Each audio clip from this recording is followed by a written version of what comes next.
Noël Tchiani n'abandonne pas. Malgré les critiques qui avaient accompagné son idée, le mois dernier, il a fait déposer une proposition de loi à l'Assemblée. Son but, rendre la candidature à la présidentielle soumise à une nouvelle condition, être de père et de mère congolais.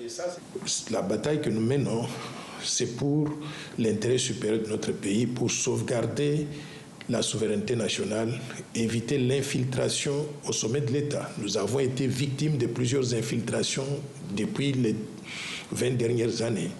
Même s'il s'en défend, pour les détracteurs de Noël Tchiani, le projet de loi a été concocté pour viser en particulier une personnalité de premier plan.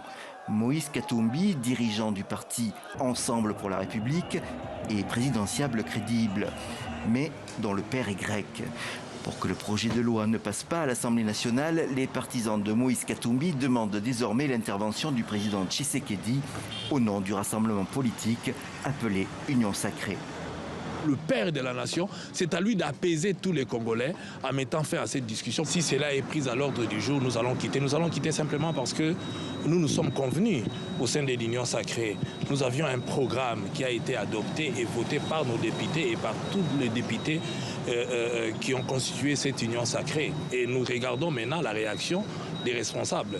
Au Forum national de la jeunesse, une organisation de la société civile, on semble plutôt pour ce projet, même si son président reconnaît que le pays est fragile. Il prône donc une longue explication et pourquoi pas un référendum. Nous sommes contre l'exclusion, mais il faudrait sécuriser la fonction du président de la République. Dans tous les cas, pour mettre en place une telle disposition, il faudrait modifier la Constitution.